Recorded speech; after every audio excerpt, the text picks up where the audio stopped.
Hi everyone, কেমন আছো সবাই? আশা করছি সবাই খুব ভালো আছো। তো চলে এসেছি নতুন একটি ব্লগ নিয়ে। আর এই ভিডিওটি করা ছিল অনেক দিন আগেকার, তো সময়ের অভাবে বলতে পারো পোস্ট করাটা হয়নি।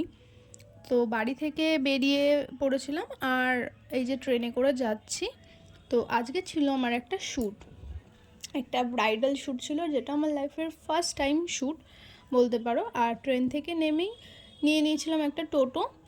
তো এই টোটো করে যাচ্ছি আমি আর যেখানে শ্যুট আছে সেই লোকেশনে।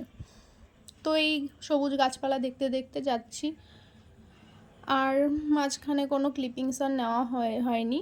তো একবারে ডাইরেক্টলি তোমাদের দেখাচ্ছি, এটা হলো আমার ফাইনাল লুক।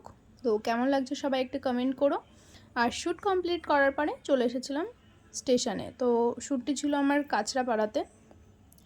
আর স্টেশন থেকে একটু হেঁটে হেঁটে ওই দিকটায় যাচ্ছিলাম, কেননা এই দিকটায় ট্রেনটা দাঁড়ায় না, ওর জন্য একটু হেঁটে হেঁটেই যাচ্ছিলাম। আর এই প্রথম ব্লগগুলো করছি, তো আমার না নিজেকে একটু মানে আনকমফোর্টেবল লাগে বা অকওয়ার্ড লাগে। আনকমফোর্টেবল বলবো না, অকওয়ার্ড লাগে। তো তোমরাই একটু জানিও যে আমার ব্লগগুলি কেমন লাগে, তাহলে আমি একটু মোটিভেশন পাই। তো আজকের ব্লগটি এইটুকুনি। সবাই ভালো থেকো, সুস্থ থেকো, আর দেখা হচ্ছে পরের ব্লগে। টাটা।